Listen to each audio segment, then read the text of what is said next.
Bueno, muy buenos días para todas las personas que van a ver este video. Saludo especial para el docente Guillermo Benavides y para los compañeros del curso Derecho Constitucional Colombiano 1. Mi nombre es Cristian Albeiro Orduz Duarte y en el día de hoy vengo a hablarles sobre el artículo 20 de la Constitución Política de Colombia, el cual nos reza lo siguiente: se garantiza a toda persona la libertad de expresar y difundir su pensamiento y opiniones, de informar, recibir información veraz, imparcial, de fundar medios de comunicación masivos, pero con sentido social, responsabilidad social, y se garantiza además el derecho de la rectificación en equidad y no habrá censura.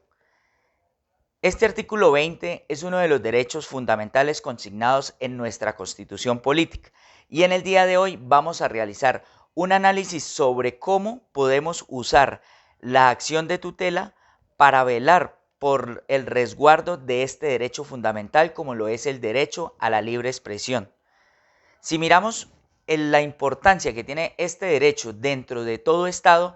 es por diversas circunstancias. El derecho a la libertad de expresión nos permite como comunidad tener la oportunidad de poder ofrecer un debate o participación ciudadana, donde todas las personas, sin importar sus ideologías, sin importar sus orientaciones políticas, pueden dar expresiones frente a las políticas, frente a las diversas situaciones, frente, como en el caso colombiano, en estos momentos en el que en el Congreso se están dando tantos debates y se están dando tantas reformas respecto a muchas situaciones como la salud, como por ejemplo la reforma laboral, la reforma pensional. Son escenarios donde necesitamos como ciudadanía también levantar nuestra voz y poder ofrecer ese debate público. Asimismo, la libertad de expresión también nos permite como ciudadanos poder exigir las rendiciones de cuentas de las diferentes entidades e instituciones públicas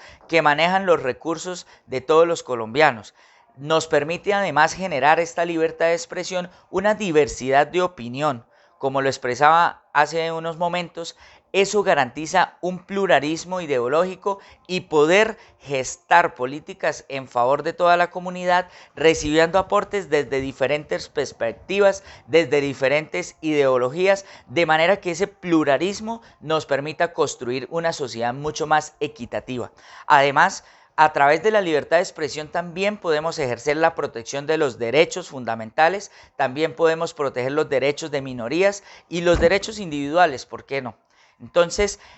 considero que la acción de tutela, en este caso como protección del derecho fundamental a la libertad de expresión, es de gran importancia. Recordemos que el artículo 20 nos expresa también que el derecho a la libertad de expresión también implica el derecho a acceder a una información veraz, a una información con facilidad y que no haya censura. También exige este derecho la rectificación con equidad en los casos en que se considere que hay situaciones de desinformación o mala información que no permite crear precisamente en la sociedad un criterio propio sobre las cosas, sino que se tratan de imponer ideas a la fuerza y muchas veces, en muchos de los casos, no son reales o no son del todo ciertas. Continuando con el análisis del derecho a la libertad de expresión consignado en el artículo 20 de la Constitución Política, debemos también entender que su importancia se debe medir, pues no es un derecho infinito o ilimitado, pues el derecho a la libertad de expresión llega hasta donde se pueda afectar los derechos fundamentales de los demás, como es el derecho al buen nombre, el derecho a la honra, el derecho a no ser difamado de pronto por otras personas. La libertad de expresión debe medirse precisamente en ese sentido y empieza el derecho desde mis propias facultades hasta donde puede llegar a afectar a los demás. En esos casos hay que hacer entonces el análisis jurídico de cuál va a ser el alcance de mi derecho a la libertad de expresión.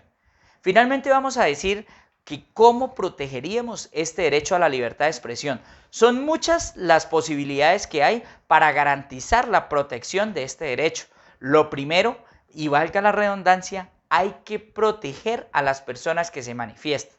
Como bien nosotros pudimos ver en el contexto del paro nacional, cuando un grupo grande de la sociedad colombiana salió a protestar en contra de algunas reformas que se planteaban desde el gobierno nacional, sufrieron de pronto en algunos de los momentos represión por parte de las autoridades, por parte de los militares y por parte de otros civiles que no respetaron precisamente ese derecho de manifestarse de manera libre. También podemos garantizar la universalidad de la información, es decir, no tener ese derecho a poder informarnos de manera, digamos, veraz, de manera imparcial, de poder acceder a mucha información. Hoy en día eso se puede lograr a través del uso bien hecho del Internet para poder acceder a muchas fuentes de información que nos permitan precisamente a través del análisis de toda esta información crear nuestros propios criterios. Por otro lado, también el derecho a la rectificación, que en muchas de las ocasiones vemos que los medios de comunicación lanzan al entender de la comunidad noticias que de pronto pueden ser falsas, tendenciosas o con algún tipo de, digamos, sesgo, por decirlo así, político, y cuando es el momento de dar las rectificaciones, estas no tienen el mismo alcance que tienen las noticias que de pronto pueden ser falaces o que pueden haber afectado en su momento a la persona, a la institución o al mismo gobierno. Entonces, ese derecho a la rectificación también se debe ser un poco más riguroso, porque en la realidad de nuestro entorno político y social, aunque se da, no tiene el alcance deseado. Y finalmente, creería yo que también es muy importante castigar la censura, porque en muchas de las ocasiones, no sé,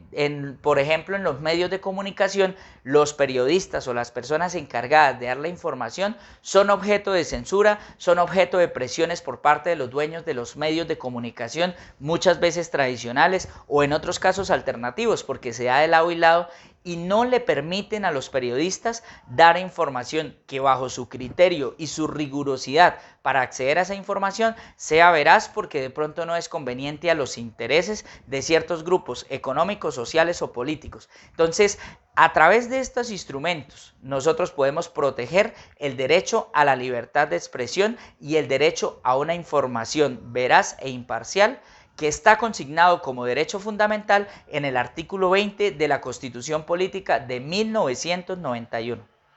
Muchas gracias.